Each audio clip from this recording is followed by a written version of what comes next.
Écoute bien ceci, ce que tu traverses aujourd'hui ne définit pas qui tu es. La douleur n'a pas le dernier mot. Les combats n'ont pas le pouvoir d'arrêter la destinée que Dieu a placée sur ta vie. Même dans le chaos, même dans les larmes, même dans les saisons où tout semble bloqué, garde la foi et garde le sourire, parce que le ciel agit encore en ta faveur. Père éternel, Dieu d'Abraham, d'Isaac et de Jacob, nous venons avec foi, avec assurance et avec une confiance totale en ta puissance. Au nom glorieux de Jésus-Christ, nous refusons la peur, nous refusons le découragement, nous refusons les mensonges de l'ennemi. Car ta parole déclare dans le Ésaïe 41 verset 10. Ne crains rien, car je suis avec toi, ne promène pas des regards inquiets, car je suis ton Dieu.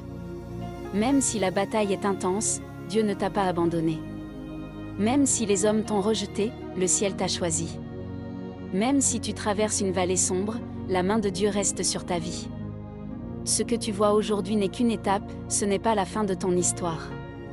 Comme Moïse devant la mer Rouge, Dieu ouvrira un chemin là où il n'y en avait aucun. Comme Josué devant Jéricho, tu verras des murailles tomber. Comme David face à Goliath, tu vaincras des combats qui semblaient impossibles. Comme Daniel dans la fosse aux lions, Dieu te protégera au milieu du danger. Comme Joseph rejeté puis élevé, Dieu transformera ta douleur en gloire. Je déclare aujourd'hui: aucune arme formée contre toi ne prospérera. Aucune attaque ne détruira ta paix. Aucun retard n'annulera les promesses de Dieu sur ta vie. Aucune saison difficile n'éteindra la lumière que Dieu a placée en toi. Car il est écrit dans le Romains 8 verset 28. Toute chose concourt au bien de ceux qui aiment Dieu.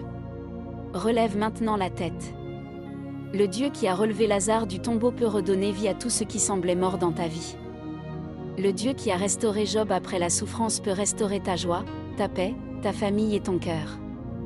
Père, au nom de Jésus, brise maintenant toute chaîne invisible, toute oppression, toute peur, toute fatigue mentale et tout esprit de défaite. Que le feu du Saint-Esprit consume tout ce qui combat cette destinée. Que chaque larme versée dans le secret devienne une victoire publique. Je prophétise. Des portes vont s'ouvrir. Des situations bloquées vont se débloquer. Des guérisons vont éclater.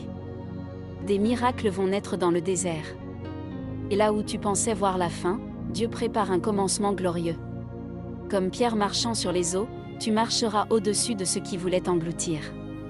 Comme Paul de Tarse et Silas chantant dans la prison, tu verras les chaînes tomber au milieu de la nuit. Comme Esther appelée pour sauver son peuple, Dieu t'a choisi pour un temps comme celui-ci.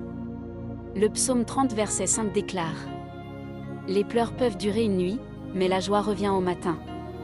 Alors continue d'avancer. Continue de croire. Continue de prier. Même dans le silence, Dieu agit. Même dans l'attente, Dieu prépare quelque chose de plus grand que ce que tu imagines. Retiens bien ceci. Tu n'es pas oublié. Tu n'es pas abandonné. Tu n'es pas vaincu. Dieu combat pour toi. Et ta victoire sera plus grande que ton combat. Au nom puissant et glorieux de Jésus-Christ. Amen.